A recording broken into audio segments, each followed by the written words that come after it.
দীর্ঘ 13 ঘন্টা জার্নির পর সৈয়দপুর আসছি। মানে আমার লাইফের সবচেয়ে বড় জার্নি। অনেক টায়ার্ড ছিলাম, ঘুরতে পারিনি।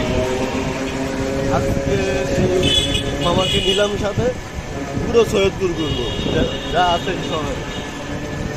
দেখি কতটুকু ঘুরতে পারি আর কতটুকু শেয়ার করতে পারি আপনাদের সাথে।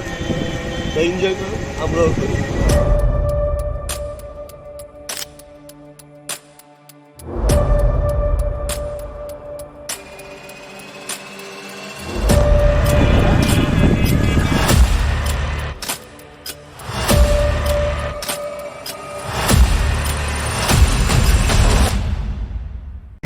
এই শহরে ঘুরার পর একটা অনুভূতি হচ্ছে, যেটা হচ্ছিল যেমন আমরা অন্যান্য শহরে যেমন দেখি যে দোকানপাটগুলো সকাল 7টা বা 6টার পরে গ্রাম্যর মতোই মানে সকাল সকাল খুলে ফেলে।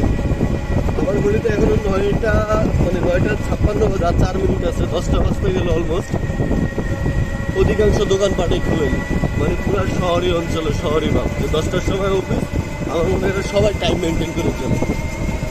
হোটেল ছাড়া দু একটা মুদির দোকান ছাড়া বেশিরভাগ দোকানই বন্ধ। যেমন আমারই ফ্ল্যাগ করবো, কাজ হচ্ছিল বিকাশ করবো, তা আমার মনে হয় যে আমার 1 কিলো হাঁটা লাগছে। সব বিকাশের দোকান কাছেই ছিল, কিন্তু মানে খোলা পাইনি। একটু দূরে গিয়ে একটা দোকান হয়ে গেল।